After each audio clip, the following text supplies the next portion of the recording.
आज केले मी स्वामींचे पारायण. हॅलो, नमस्कार मंडळी. तर आज आहे गुरुवार आणि सकाळी 4:30लाच माझी सकाळ झाली. सकाळी 4:30 वाजता उठली आणि ब्रश वगैरे करून घेतला. थोडी फ्रेश झाले, कारण की डोळ्यातली झोप काही एवढ्या सकाळी लवकर जात नाही.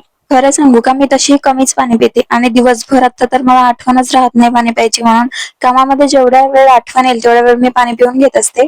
नंतर पूर्ण घरामध्ये झाडू मारला. किचन, हॉल, बेडरूम सगळ्या गोष्टी ज्या त्या क्लीन करून घेतल्या. एवढी सगळी क्लिनिंग केल्याशिवाय स्वामींची सेवा करायला मला तरी लक्ष लागत नाही. त्याच्यामुळे सगळ्या गोष्टीची माझी कितीही धावपळ झाली सकाळी तरी मी या सगळ्या गोष्टी करतेच.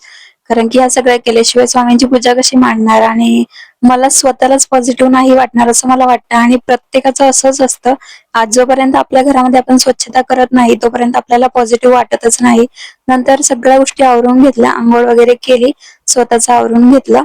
मला खरं सांगू तर स्वतःसाठी वेळच नाही भेटत आहे. म्हणजे कसं सांगणार आता, भेटत नाही किंवा मीच स्वतःकडेच लक्ष देत नाहीये असं म्हणायला हरकत नाही.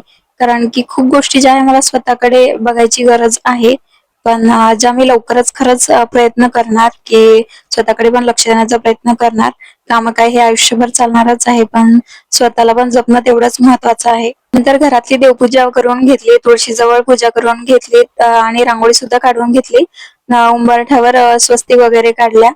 या सगळ्या गोष्टी करून घेतल्या. खरं तर मी या रोज करत नाही, म्हणजे मी रांगोळी वगैरे रोज काढत नाही. आत्या काढतात आणि देवपूजा सुद्धा त्याच करतात, कारण की त्यांना माझ्यापेक्षा जास्त आवड आहे या सगळ्या गोष्टीची. नंतर व्यवस्थित सगळी पूजा मांडून घेतली स्वामींची आणि पारायणाला सुरुवात केली. आता तुम्हा सगळ्यांना वाटेल मी स्वामी सेवेच्या मागे कशी काय लागले. एका शब्दात बोलायचं झालं तर अनुभवाचे बोल हे नक्कीच बोलेल, कारण खरंच खूप छान अनुभव येतो स्वामी सेवेचा. चला तर इथेच एंड करते. बाय. श्री स्वामी समर्थ.